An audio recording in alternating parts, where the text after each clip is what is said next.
égale regret profond.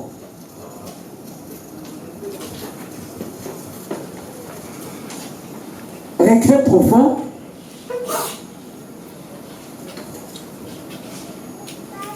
De la mauvaise manière ou de la mauvaise vie. Et qui conduit à une réparation.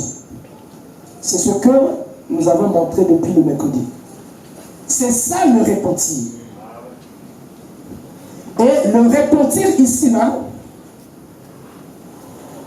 dans le repentir, il y a le libre arbitre. On ne force personne. Ce n'est pas le surveillant, le berger qui vient pour un. Il y a quelqu'un qui dit. Il y a quelqu'un qui souffre. Dans le repentir ici, là, il y a la sincérité.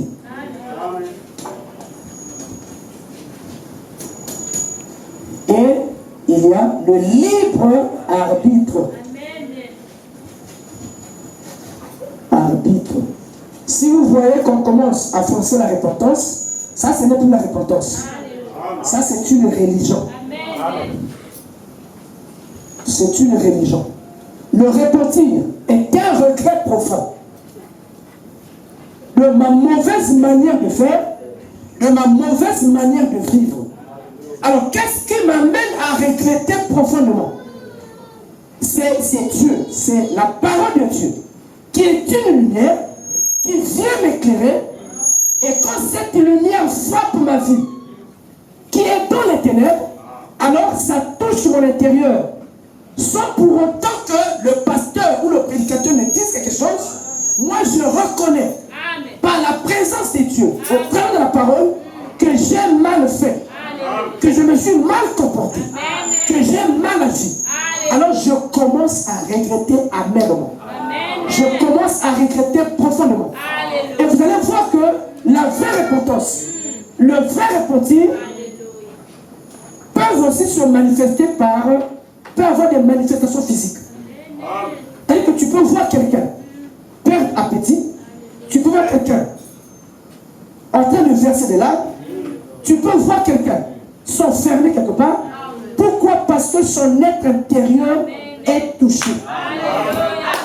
Donc, le repentir ici, là, le repentir fait allusion à la vraie religion. Ok. Le repentir fait allusion à la vraie religion. Pas une religion morte, non. C'est la vraie religion. Le repentir fait allusion à la vraie religion.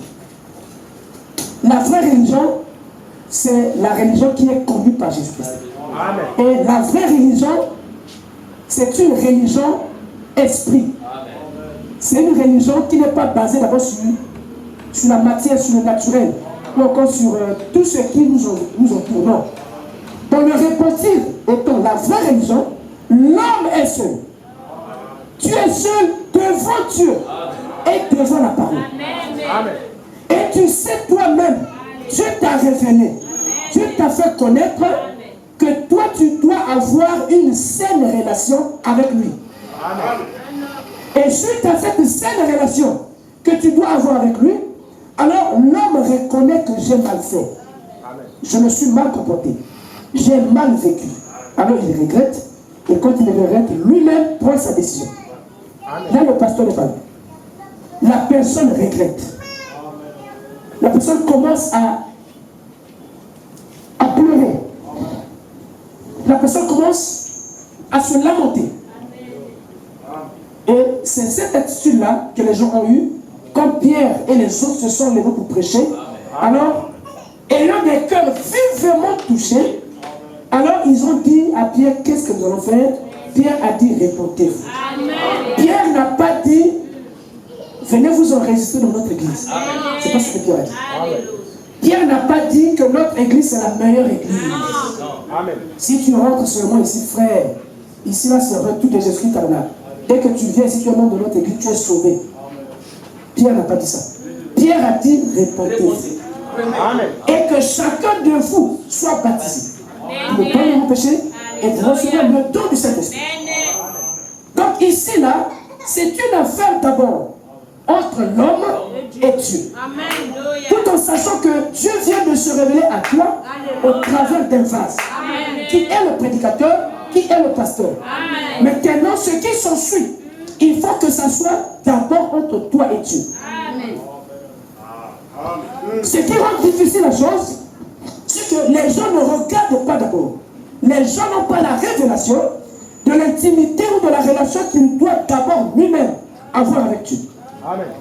Si un homme reçoit révélation, connaissance spirituelle, que ce qui m'importe d'abord, ce n'est pas ma relation avec l'Église, ou avec un homme, ou avec le pasteur, mais c'est d'abord ma relation intime, personnelle, avec Christ. En se mettant au travers de la repentance, alors l'homme commence à regretter. Et j'ai montré dans la semaine que la conversion, ok, que Dieu soit loué, la conversion, sinon la vraie conversion dépend du regret profond. La vraie conversion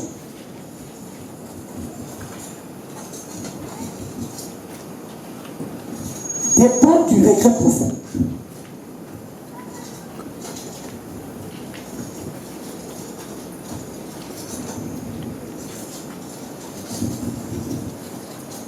S'il n'y a pas de regret profond, il n'y aura pas la vraie conversion. Il peut y avoir conversion. Alléluia. Mais la vraie conversion ne sera pas là. Parce qu'il n'y a pas eu un profond regret en toi. Quand le profond regret est là, quand le repentir est là, ça conduit l'homme à la vraie conversion. Et quand un homme arrive à la vraie conversion, alors c'est cette vraie conversion, oh là là, c'est cette vraie conversion qui va faire à ce que cet homme soit transformé. Que Dieu soit loué. Donc vous voyez que le changement ou la transformation, ça quitte de très loin, ça quitte du repentir. Le changement et la transformation dans la vie de l'homme, ça dépend du niveau, du degré, du regret que l'homme a.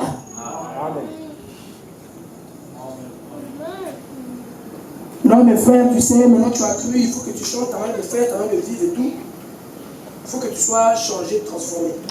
Mais ça va de loin. Si la personne n'a pas eu de regrets profonds, ça sera difficile. Ça sera extrêmement difficile.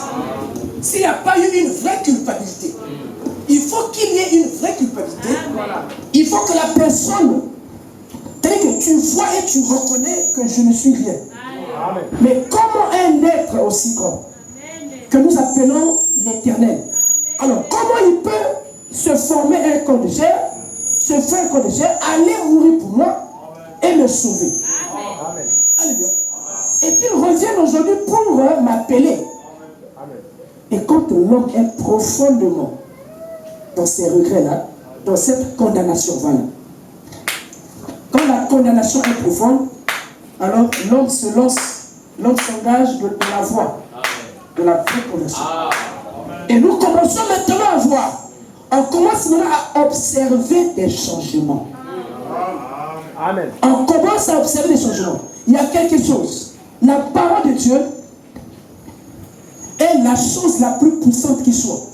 Et la Bible nous enseigne que Dieu change les cœurs de pierre en les cœurs de chair. Par quoi? C'est pas la parole, c'est pas l'évangile.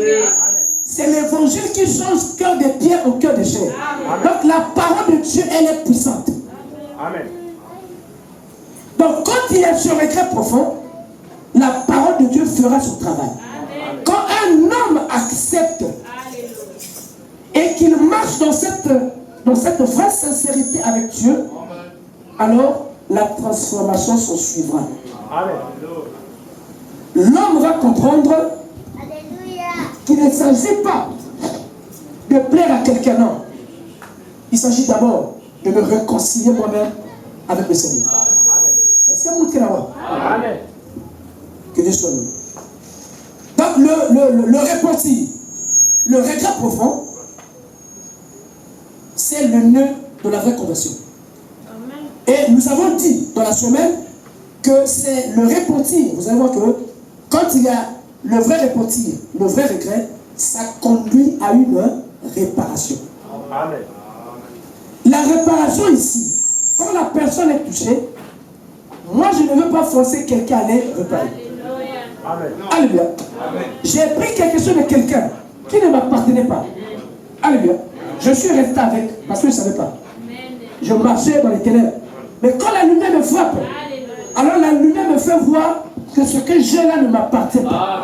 Si je regrette profondément, alors ce regret profond m'amènera à aller réparer ce que j'ai fait de mal, à aller restituer ce qui ne m'appartient pas.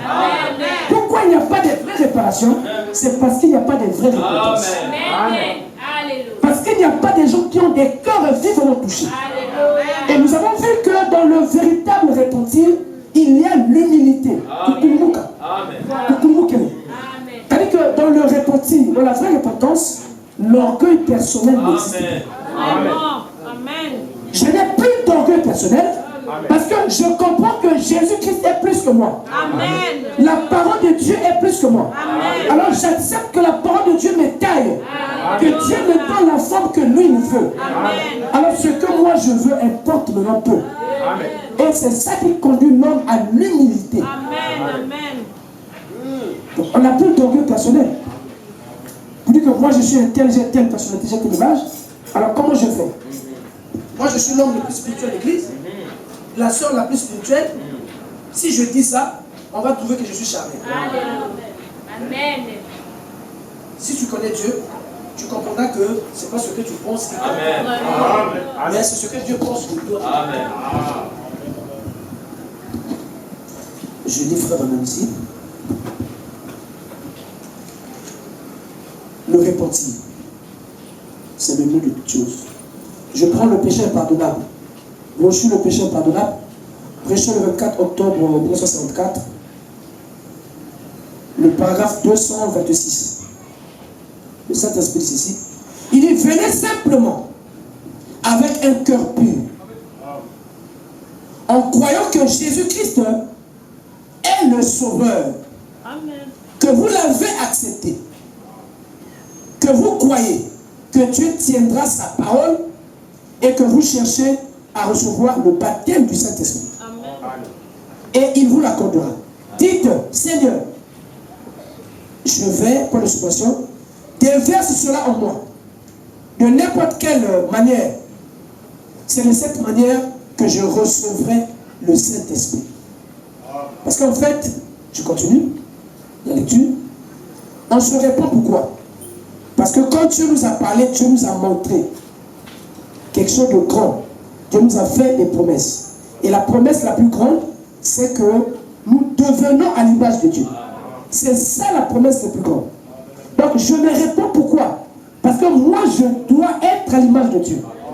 Je me réponds parce que Dieu a dit qu'il ne va pas me laisser orphelin. Il dit que lui, Dieu, par le Saint-Esprit, il viendra et il va s'incarner en moi. Donc quand j'ai écouté ça, quand j'ai vu ça, alors ça me conduit à réparer ma vie, à me repentir. Il dit que je recevrai le Saint-Esprit. Il dit tout ce que je désire, c'est le baptême du Saint-Esprit. Voici ce que conduit un véritable chrétien. Tout ce que je désire, c'est le baptême du Saint-Esprit. Je ne me réponds pas seulement parce que je dois régler une situation naturelle. Amen. Une situation sociale. Alléluia. On dit, frère, tu ne travailles pas parce que tu as offensé le Seigneur. C'est aussi des cas qui peuvent arriver. Tu as offensé le Seigneur. Ta maladie perdue parce que tu avais péché, tu as fait ceci, cela. Il y a telle chose qui t'arrive parce que tu avais fait ceci. Et sur cette base-là, alors tu vas te repentir. Maintenant qu'il y a des menaces dans ta famille, dans la famille, et qu'on dit que il y a des gens qui doivent mourir parce que les sorciers de la famille réclament du sang, alors si tu es dans ton état de péché, tu seras exposé. Dieu ne va pas te protéger. Pour que tu sois sous la protection de Dieu, tu dois confesser, tu dois te repentir. Non. Tout ça, c'est bien. Mais on ne se répond pas pour ça d'abord. On ne se répond pas pour régler quelque chose de naturel. On ne se répond pas parce que Dieu doit me protéger. Je suis sous pression, j'ai des combats, je suis menacé. Alors, je dois aller à l'abri du Seigneur pour bénéficier de sa protection. Non. On ne se répond pas d'abord pour ça. On se répond parce que Dieu nous a fait la promesse. Je me réponds parce que je suis une sémence royale. Je suis une sémence de Dieu. J'appartiens à Dieu. Je ne me réponds pas d'abord pour recevoir une bénédiction. Non. Je ne me réponds pas d'abord pour recevoir une protection. Non. Je me réponds parce que je suis à l'image de Dieu. J'appartiens à Dieu. Et je dois repartir à Dieu. Je dois m'identifier à Dieu. Par le baptême du Saint-Esprit. C'est pour ça que je me réponds. Donc il n'y a pas une pression matérielle extérieure. Non. C'est une pression pour retrouver son identité céleste. Amen. Il dit, tout ce que je désire, c'est le baptême du Saint-Esprit. Donne-moi quelque chose. Voilà. Qui ôtera cet égoïsme? Donne-moi quelque chose qui ôtera toute cette peur et tout ce doute. Alléluia. Je continue. Il dit, mon Dieu, Seigneur, ne me fais pas point de suspension. Il dit, si tu me fais crier, je lui ferai maintenant. Si tu me fais crier, j'ai vu d'autres crier, mais ils ne vivaient pas cela. Amen. Alléluia. Donc si je crie seulement, ce n'est pas mauvais. Mais j'ai vu des gens crier, mais qui ne vivaient pas la parole de Dieu. Amen. Il dit, ne me fais pas parler en langue, Seigneur. J'ai vu d'autres parler en langue, mais ils ne vivaient pas cela. Amen. Mais, Seigneur, mets quelque chose en moi. Amen. Oh là là. Qui vivra en moi. Amen. Voici ce que dit. Voici la prière. Voici les sentiments d'un chrétien. Amen. Il dit, mets quelque chose en moi qui vivra en moi. Amen. Qui me fera marcher chaque jour comme un chrétien. Amen. Qui me fera aimer mes ennemis. Amen. Qui me fera dire du bien de ceux qui parlent en mal de moi. Amen. Qui fera que je sois prêt à me repentir. Amen. Quelque chose en moi qui fera que je sois prêt à me repentir. C'est-à-dire que je sois prêt à avouer. Amen. Que je ne sois pas prêt à condamner quelqu'un d'autre. Il y a des gens, quand ils font le mal, alors ils commencent à condamner les autres. Surtout quand la chose est connue et qu'il faut réparer cela, alors on va chercher des boucs émissaires. Alors que c'est la personne elle-même qui a commis l'homme. Ici, le Saint-Esprit dit, il dit, donne-moi quelque chose, mets en moi quelque chose qui m'amènera à me repentir. Amen. Amen.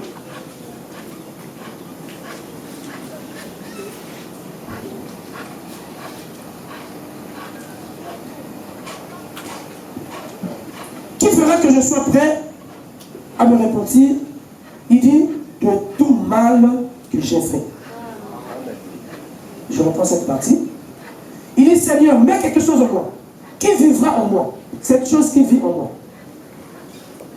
Bon, la chose là, Dieu va mettre ça en toi comment?